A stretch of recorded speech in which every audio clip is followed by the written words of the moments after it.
இப்ப நான் கையெழுத்து போடலனா என்ன ஆகும்? ரெஜிஸ்டர் மேரேஜ் பண்ணாம சம்பிரதாயப்படி அவங்க கல்யாணம் பண்ணிக்கிட்டு புருஷன் பொண்டாட்டியா இருக்க போறாங்க, அவ்வளவுதானே? நான் தான் பிரிஞ்சிட்டேன்ல, அப்புறம் என்ன? அக்கா, அட்லீஸ்ட் நீ கையெழுத்து போடாட்டி அவங்களுக்கு ஒரு பயம் இருந்திருக்கும். இப்ப அதுவும் இல்லாம பண்ணிட்டல. எதுக்கு அந்த பயம்? அதனால நமக்கு என்ன பிரயோஜனம்?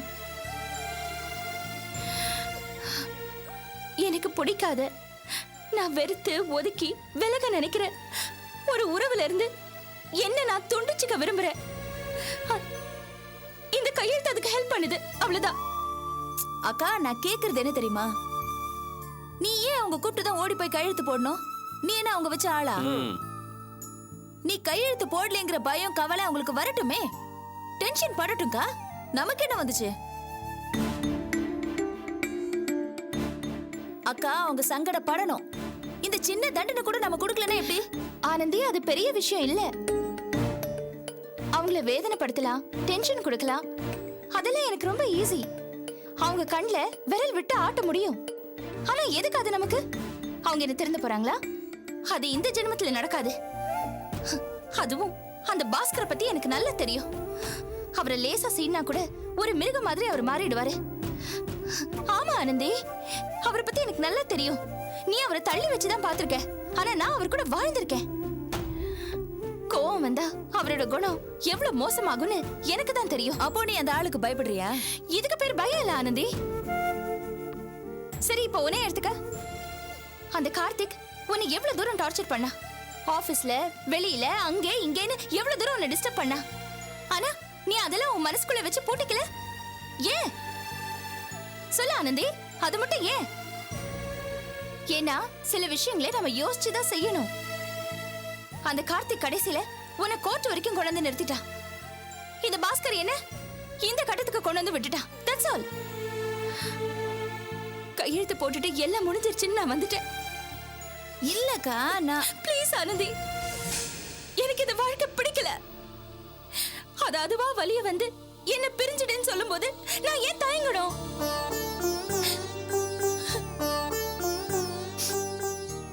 அபி, நீ என்னதான் சமாதானம் சொன்னாலும் எனக்கு என்ன தோணுது தெரியுமா? நீ அவங்களுக்கு அநியாயத்துக்கு விட்டு கொடுக்க போய்தான் அவங்க இந்த அளவுக்கு பண்றாங்க. நீ சொல்ற அவங்களோட இந்த உறவெல்லாம் இதோட அறுந்து போயிடுச்சுன்னு. ஆனா இத்தனை நாளா இவ்ளோ அநியாயத்தையும் பண்ணிட்டு இப்ப இந்த பாஸ்கர் கல்யாணம் பண்ணணும்னு நிக்கிறான்.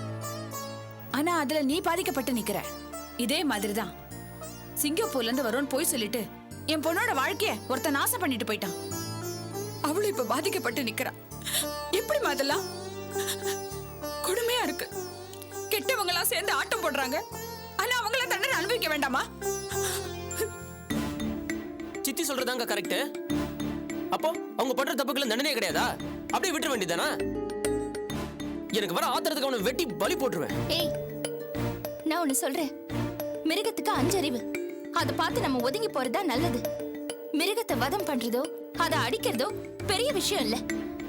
அதுகிட்ட இருந்து நம்ம விலகி போறதுதான் நமக்கு நல்லது. நம்ம வேலையை பார்க்கணும். அது கூட மல்லு கட்டிக்கிட்டு நிக்க கூடாது மனோகர்.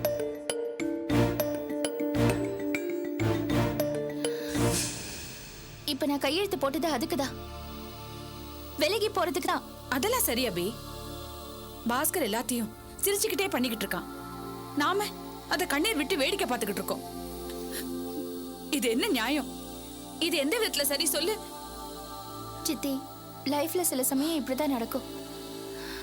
கெட்டவங்க சந்தோஷமா இருப்பாங்க, நல்லவங்க கஷ்டப்படுவாங்க. அத நாம எப்படி பாக்குறோங்கிறதா முக்கியம். ஆமாக்கா, இதே மாதிரி எல்லாத்துக்கும் ஒரு நியாயம் சொல்லிட்டே இரு. ஆனா உன் பேச்ச என்னால ஏத்துக்க முடியாது. நீ இந்த மாதிரி அமைதியா இருக்கிறதுனாலதான் அவங்க அப்படி ஆட்டம் போட்டுட்டு இருக்காங்க. அதான் ஆனந்தி, நம்ம 2 பேரோட பார்வையிலயும் எவ்வளவு வித்தியாசம் இருக்கு.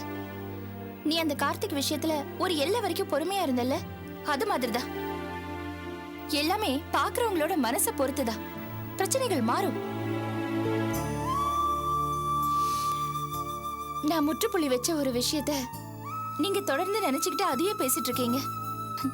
என் மேல இருக்கிற பாசத்தினாலதான் நான் முடிச்சு வச்ச ஒரு விஷயம் தொடரணும்னு நீங்க நினைச்சிட்டு இருக்கீங்க. அது எனக்கு நல்லா தெரியுது. ஆனா அதனால எனக்கு எந்த பிரயோஜனமும் இல்ல. இது பாருங்க, பாஸ்கருக்கு இன்னொரு கல்யாணம் நடக்கிறத பத்தி எனக்கு எந்த கவலையும் இல்ல. அதனால தயவு செஞ்சு நீங்க யாரும் கவலைப்படாதீங்க ப்ளீஸ்.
ஹலோ சாந்தியா?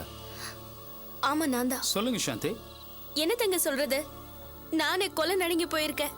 என்னாச்சு சாந்தி? ஏங்க, நீங்க கூட்டிட்டு வந்த ஆளு எந்திரிச்சு நிக்க கூட சக்தி இல்லாம சோர்வா தானே இருந்தாரு. ஆமா. இப்ப என்னன்னா ரூம்குள்ள வெறி வந்த மாதிரி ஆடினாரு. அத பார்க்கவே உடம்பெல்லாம் சிலுத்துருச்சு தெரியுமா?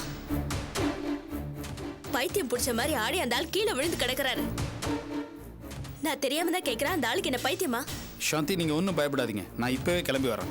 இது பாருங்க, எனக்கு ரொம்ப பயமா இருக்கு. சீக்கிரமா கிளம்பி வாங்க. நீங்க ஒன்றும் பயப்படாதீங்க, நான் உடனே கிளம்பி வரேன். சரி, சீக்கிரம் வாங்க.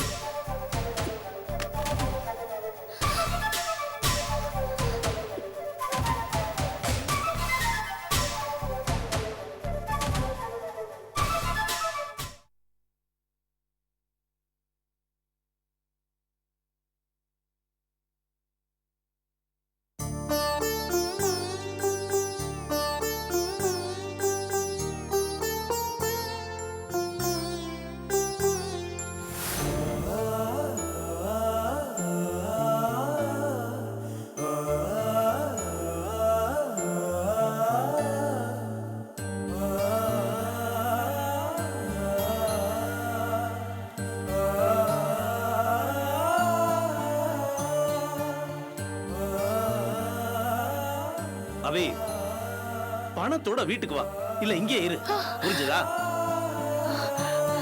மாப்பிளே மாப்பிளே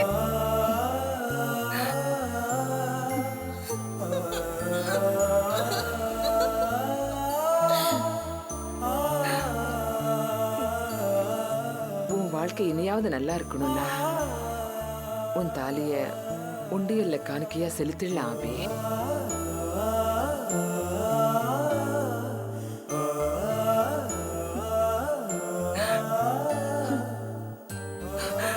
அன்னைக்கு கோயில்ல பண்ணோமே தாலி தோஷத்துக்கு, அது இப்பதான் தோஷம் நீங்கி நல்லது நடக்க போகுதுன்னு எனக்கு படுதுமா.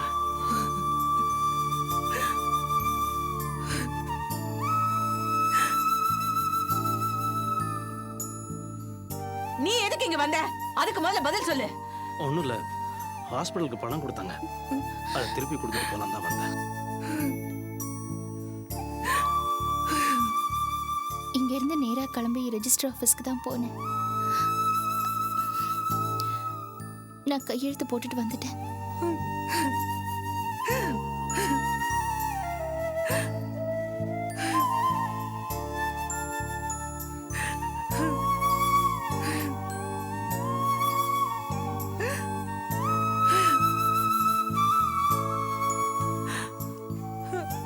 எனக்கு இந்த வாழ்க்கை பிடிக்கல.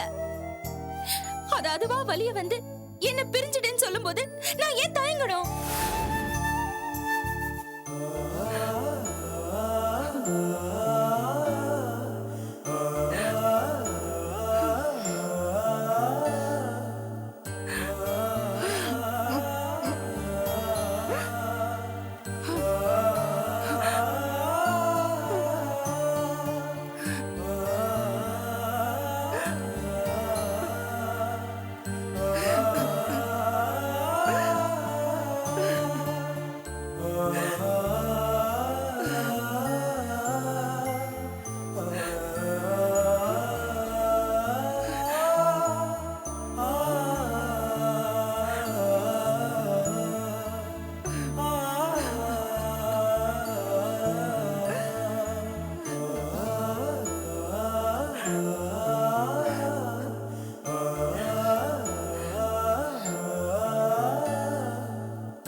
என்னாச்சு சாந்தி? ஏங்க அங்க பாருங்க, அந்த ஆள் உடம்புக்குள்ள சாமி புகுந்த மாதிரி அப்படி ஆடினாரு.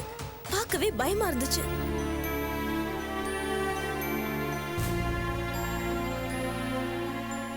எந்திரிச்சு நிக்கவே தெம்பில்லாம இருந்த ஆளுக்கு இவ்வளவு பலம் எப்படி வந்துச்சுன்னு தெரியல. இந்த ஆள் ஆடின வேகத்தை பார்த்தா செவுத்துல மோதி தலை செதறிடுமோன்னு நினைச்சேன். ரொம்ப பயமா இருந்துச்சு. ஒரு நிமிஷம்.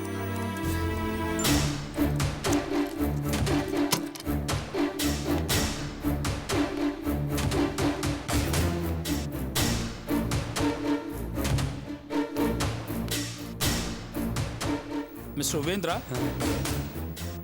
மிஸ்டர் உபேந்திரா, எந்திரிங்க. ஐயோ, ரத்தம் வருதுங்க. கீழே விழுந்தல அடிபட்டிருக்குன்னு நினைக்கிறேன். ஐயோ, இப்ப என்னங்க பண்றது? இவர் ரொம்ப வீக்கா இருக்காரு, உடனே ஹாஸ்பிடல் கொண்டு போறதா நல்லது. ஏங்க, இவர் யாரு? இவருக்கும் உங்களுக்கும் என்ன சம்பந்தம்? இவருக்கு என்ன பிரச்சனை? இதோ பாருங்க, இந்த மாதிரி கேள்வி எல்லாம் என்கிட்ட கேட்காதீங்க. எல்லாம் அப்புறமா சொல்றேன். கொஞ்சம் புடிங்க. புடிங்க. எந்திரி, எந்திரிங்க. வாங்க.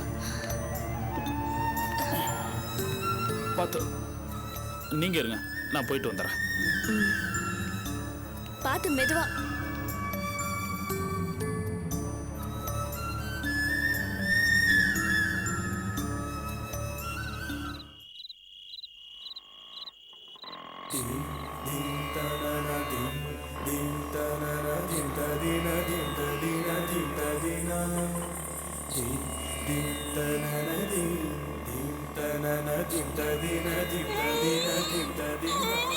என்னாச்சு? வண்டி நிறுத்துங்க. என்னாச்சு? என்னாச்சு?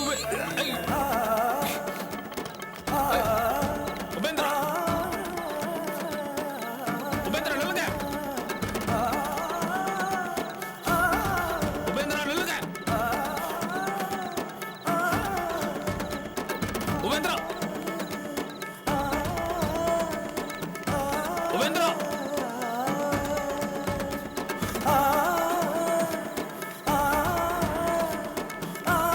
உபேந்திரா நில்லு. நில்லுங்க. உபேந்திரா. ஏய்!